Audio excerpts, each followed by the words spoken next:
Okay, welcome. It's Parshas Kitese, Kisese, however you want to say it. Tufshin Iron Pay, Tufshin Pay Dullard. Yeah, I'm just turning on my phone. And today, this Parsha is the Parsha of the Cheta Egel, one of the most confusing, difficult Parshas of the Torah to deal with. And the fact that it was after Har Sinai. This parsha is just one. We're giving over one idea. Well, there's a bunch of ideas within it, but we're not. It's not like the regular lots of little separated ideas. It's one Torah. So really, what we're not going to discuss what the Cheta Egel actually was. That's for another time. Not that I particularly know what it was, but we're going to discuss Moshe's response. Because Moshe's response is a real trip when you think about it. Imagine, paint the picture like this, yeah? That there's a shul and they have this, whatever, and somehow all the congruence of this shul, this from shul, some craziness got into their head and they're having a riot and doing crazy things in the shul, yeah? At one Shabbos morning, that everything they stop davening and everyone gets involved in terrible averas, yeah. And the Rav walks in, holding the Sefer Torah, and he's so distressed he throws the Sefer Torah on the floor. Chaz v'shalom. How? That's just like throwing fuel on the fire. What? Do you know what I'm saying? Like that. That's terrible. That's like the last thing you would do. You would hug the Sefer Torah and you would run out and you would sit down and you would cry your eyes out hugging the Sefer Torah. You wouldn't throw the Sefer Torah on the floor. Chaz v'shalom. Even those words mess up your head. Like, every time I see Hagbah, when it's a small guy in a big Sefer Torah, there's always, everyone's heart, the thought of a Sefer Torah falling is just pachad. And we're talking about the Shnei Luchos Abris, the Luchos Rishonos, mamash. And not only did he throw them to the floor, they smashed into a million pieces. How was that a tikkun? And to make the question even crazier is the last parsha, the last pasuk in the Chumash, yeah? There's a Rashi. You know the Rashi in the last Rashi in the whole Chumash? He says like this, yeah. The pasuk is L'chol hayad hachazaka, L'chol hamoire hagodl asher asa Moshe le'enei kol Yisrael, and to all of the amazing things that Moshe did in front of the eyes of Bnei Yisrael. Yeah, think of the amazing things that Moshe did in front of our eyes, and listen to what Rashi says. Le'enei kol Yisrael. Michael, you know this Rashi. You remember this Rashi? So it says like this: Le'enei kol Yisrael, Shnasoi liboy, that he raised up his heart, lishbor haluchos le'eneihem. Moshe's shevach, the thing out of everything that Moshe did in front of our eyes that is amazing is that he broke the luchos. Shne'emar v'ashabraim le'eneihem, that you smashed in front of their eyes. V'haskim das HaKadosh Baruch Hu l'datoi, and the das of HaKadosh Baruch Hu was maskim to Moshe's das. Shnema Asher Shabata, because it says in our parsha Asher Shabata, Yeshakoychecha Shabata, Yeshakoyach, that you smashed them. I think that's probably next to Baruch Hashem. Yeshakoyach is the phrase most on the lips of all Yidden, no? That is where we got that phrase, was Hashem giving Moshe a shevach for breaking the luchos. Yeshakoychecha sheshabarta, Yeshakoyach, that you smashed them. Moedik. So not only is it just a pella that he smashed the luchos, but that it was the greatest thing that he did. It was his ultimate shevach mamash. That's amazing. That is just amazing. That's almost as amazing as the Cheta Egel itself, Bichlal. Maybe more amazing. Okay, so then there's just another thing to add a little bit more fuel to the fire, but a slightly different question is in the Toldus, who is it in the Toldus Yaakov Yosef, he brings some Parshas Nasoi, and it's funny because Moshe calls Yisrael Kol Yisrael Meshumadim. They're all Meshumadim. Kol Yisrael Meshumadim. Right, Meshumadim is like destroyers. He called all of Yisrael destroyers. But then the Toldus says, I'll just read you. I've got the verse here. Ki noida is known she'ikar chet zeh shel ha'egel, that the ikar of the chet ha'egel yotzim erev rav. It came from the erev rav, as we know. Ella shnishtatfu k'tzas Yisrael b'machshava, but rather only a few Yidden joined the chet b'machshava.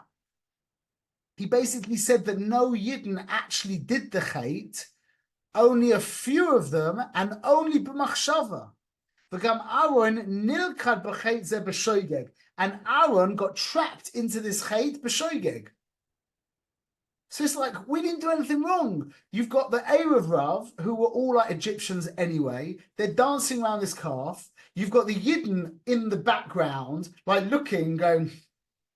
And then you've got about 3,000 of them who like got into it in their heads. They kind of like enjoyed it a little bit in their thoughts.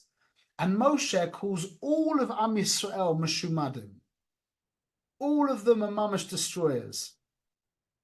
So you've got three questions. Number one, how on earth could it be that Moshe smashed the Luchos? Yeah. Number two, how can it be that act is the... Oh, Jack, you there? Are you coming in with a video? You there? Okay, so you're just in time to get the recap of the questions. Baruch Hashem. Perfect. Number one, yeah. How can it be that breaking the Luchos was a tikkun for the Chet Egel? You can't throw the Torah on the floor. Chas v'shalom. Yeah. Number two, how could that be Moshe's greatest shevach? And number three, it was such a small avera, according to the Toldus Yaakov Yosef, and a lot of the tzaddikim on this. It was such a small, only 3,000 Yidden were over, and they were only over b'machshava. So what's pshat? And Moshe calls all of Am Yisrael, kulam meshumadim, like all of you are destroyers. Kol Yisrael meshumadim. Those are the three questions. Okay, so we'll see it all come together. B'ezrat Hashem. First, you have to understand what is Avodah Zarah. So we're going to ask two things. We're going to explain what is the sin of Avodah Zarah, and then we're going to see how it is that every sin is Avodah Zarah. Because we know that the two Aseres Dibros, the two first Dibros include the entire Torah. So in Anoichi Hashem is all the 248 positive mitzvahs, and Nichlal in Lo Yelecha is the 365 negative prohibitions. So every mitzvah is connected to Emunas Hashem, and every Aveira is a Bechida of Avodah Zarah. There's some element of Avodah Zarah. That's Lo Yelecha. That's Avodah Zarah. So what is Avodah Zarah? Yeah?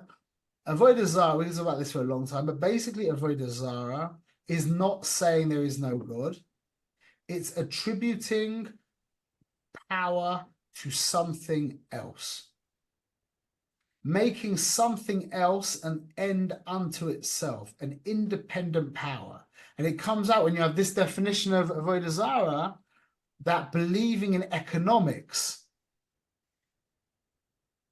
believing in physics, is actually an Avodah Zarah.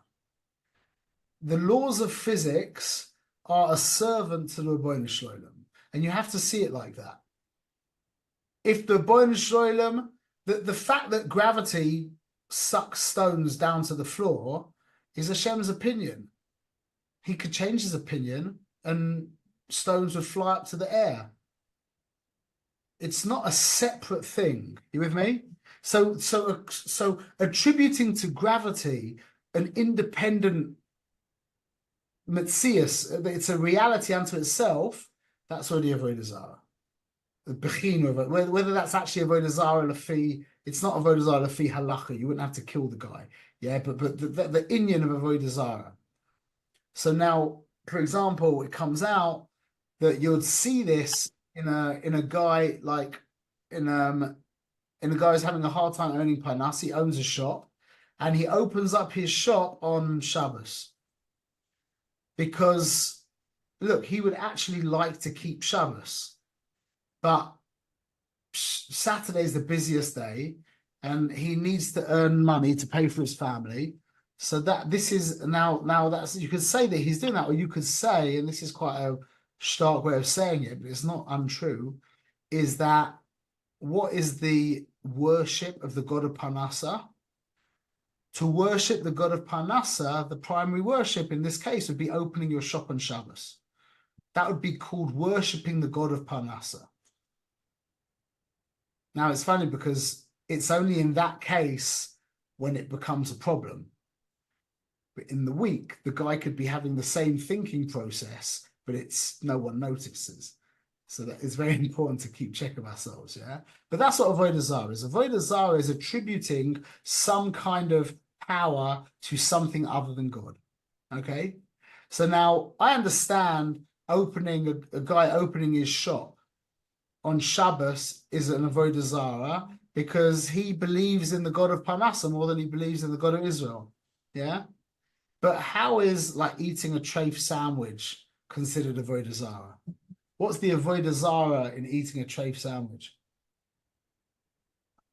See, in LA you can get away with it. We went to where was it? I went with Yo, where they had like bacon, like it was like everything was bacon on the menu, and then it was crazy. It was like I never saw stuff like that. It was like I think roast beef, but like done like made to look like bacon, only in LA with cheese, pieces of like cheese on the burgers. But anyway, what would be the avodah zarah of eating treif food?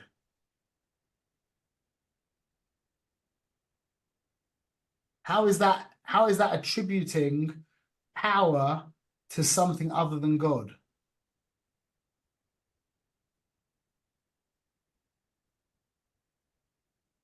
I mean, are you attributing power to your physical urges? Wait, Jack, what'd you say? So are you attributing, I don't know if power is the right word, but you're succumbing to your physical urges, so you're worshiping the God of your desires. Bidyuk, bidyuk. So every avera, in that sense, that's the avodah zarah of every avera. The avodah zarah of every avera says, I want to do X. God says no, but I'm obeying myself. Just like that guy's opening his shop on Shabbos, and he's bowing to the God of Parnassa. So too, every time we give in to something that's asa, we are bowing or praying to that God, like you said, Jack, that God of ourself, that we are. It's like, you know, you put it in context, yeah. What would you say to a guy who's having these terrible urges to be with little kids, a paedophile? What would you say to him? What are you talking about? I don't care what you want. Chas v'shalom. It's not different. It's really not different, really, when you put it in perspective. Is our desire to do things that are neged halacha? It's the same inyan. It's like the way that you would look at that guy saying, "Well, I really, really need to. I really, really want to." Yeah, you'd be like, "Shut up." Yeah, that's exactly how you should talk to yourself when an urge comes up to do something that's asa. It's just like, so what? Who cares what you want?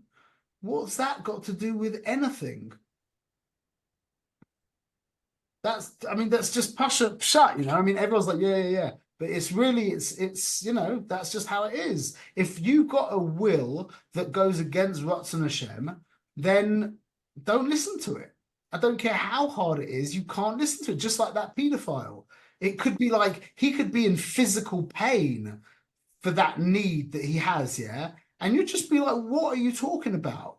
Put yourself in handcuffs, take a freezing cold shower, or cut that part of your body off. Whatever it takes. It's just usser. Can't do that. That's how it is with the Vedas. It's Pasha. Sorry to paint such a stark picture, but that's really what it is. That's really what it is. So anyway, so that's the Indian of Avodah Zarah. And Avodah Zarah, when someone is over on Avodah Zarah, he is the furthest from the Rabbanu Shalom that he can be. He's the opposite of Hashem. Why? What's the opposite of Hashem? Go in one word. What's the opposite of Hashem?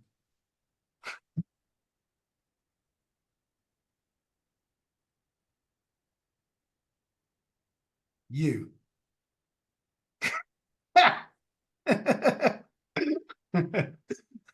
that part of you that feels you, yeah, independent and ontologically alive by itself. That's the opposite of Hashem. And that's why when we're over, the Gemara says, and the Tanya explains, that the person's called a Rosh Hashanah, B'shas Aveira, as he's doing the Aveira, he's called a Rosh Hashanah, and he's the Tachlis Harichut from the Rabbanu Shalom. Tachlis Harichut from the Rabbanu Shalom. He's the opposite. Why? Because he thinks he's God. I do what I want. That's what Aveira is, like we just said. So that's the Inyan of Avodah Zarah. That's the Inyan of Chait Bichlal. That's what Chait is. All Chait is that. All Chait is the declaration that I am God, or I'm more real than God. But better, I'm more real than God. That's because the Ovdei Avodah Zarah of the old days used to call God the God of gods. They weren't koifet on God bichlal. They were more intelligent than our generation in that sense. They didn't say there was no God. They just said that he was the God of gods. So really, when we do an Aveira, we might not be saying there is no God, but we're saying I am the God of gods. That's what we're saying. That God became a small God, whatever it is. But my Ratzon took precedence. So now, this is what happened at the Chait. Yeah, according to the Torah. According to the Torah, there was 2 million Yidden, yeah? 3,000, what percentage is that? Like, that's what 1% is 20,000, yeah, of 2 million. So it's like about just over 0.1%. It's mamash a minuscule over 0.1%. But Moshe called all of Yisrael Meshumadim. 0.1% of Yidden were over, and it was only in B'machshava, and Moshe called us all Meshumadim. What's pshat? You know why? It's because we all stood there and watched, and we didn't say anything. Now, this is the example that the Tanya brings as a very slight Aveira. Not giving someone to hocho. On the first page of Tanya, he says, not giving for example, he says, I'm not going to read it, you take my word for it. For example, he says, not giving someone to hocho when you're meant to give to hocha. That's considered a very subtle Aveira. Yeah? But it's an Aveira nevertheless. So you see what we're learning? At this point, all of Am Yisrael, it wasn't that we were over dancing around a golden calf, is we just abstained from shouting at someone because it was a little uncomfortable. That was the Aveira. And we do that. We do that a lot.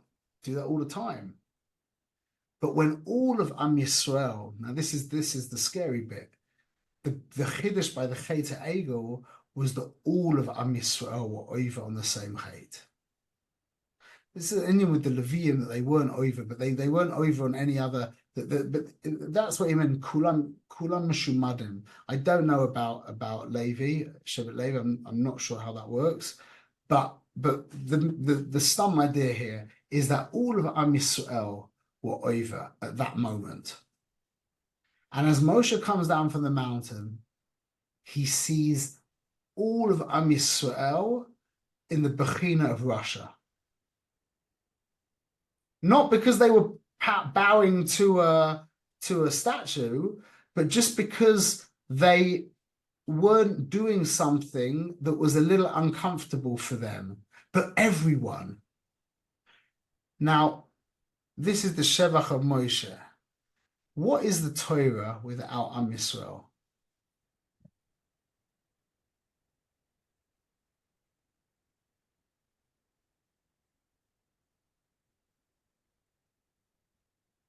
Like a pencil. The Torah was created for Am Yisrael.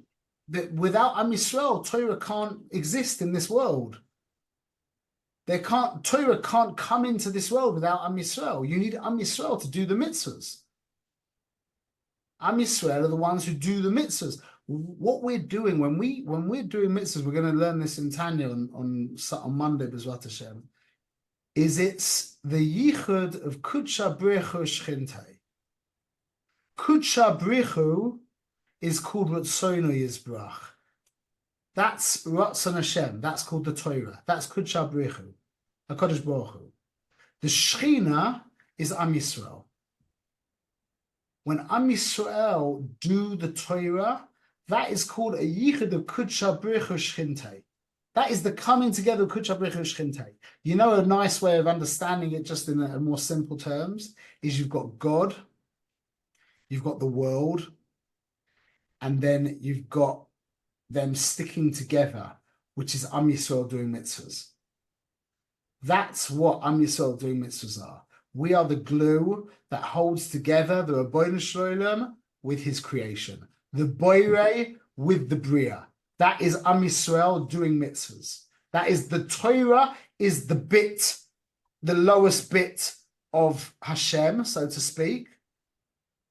And Yisrael is the highest bit of creation, and they overlap and they merge with each other, because really there's a chelik of Yisrael that is of the Boirei, and there's a chelik of the Torah that is of the Bria, and that point is the point of connection, and that holds the whole world. That's the whole point of everything. That's the Shem Yichud Kudsha Brichu Shchintei B'tchil L'chim L'yachid Shem Yud Kei Vav Kei B'yichud Shem Kol Yisrael. Yeah, that's the whole thing. That's our avodah. So at this point, all of Am Yisrael were Meshumadim, Rahman al-Itzlan. We weren't Shayach. It was like there was no, I'm shivering as I'm saying this, it's like there was no Am Yisrael. It was like there was no Knesset Yisrael. So what happened? What's the point of the Torah? What's the point? So Moshe threw it on the floor.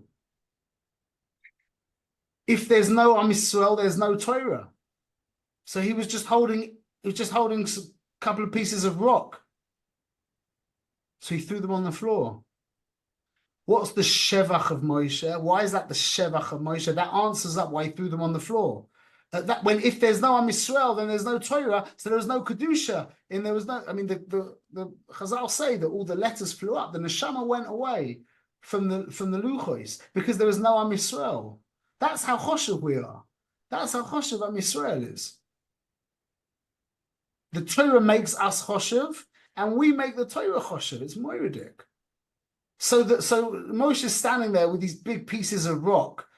I don't know what went through his mind, but he threw them down and they smashed. But why is that the Shevach of Moshe? That answers up how it could be. We've answered up now questions 1 and 3, yeah? How could he throw them on the floor? That there was no Am Yisrael, so there's no Torah. You know, Kaviyachol. And we answered up part 3 with how it was with the Avera. But how can that be the Shevach of Moshe? Why is that the Shevach of Moshe? And it's in the Rashi. Rashi says it so beautifully. He says like this. I'll read the Rashi again. Okay, so Shnasoi liboy lishbor haluchois le'eneihem. That Moshe lifted up his heart to break the luchos in front of their eyes. She'emar ashabraim le'eneihem. V'skim das HaKadosh Baruch Hu ledatoi. This is the key. Hashem's das was maskim to Moshe's das. Meaning Moshe had ascended to such a level where the fact that he understood this, well, I don't think he understood it, he knew it, he experienced this.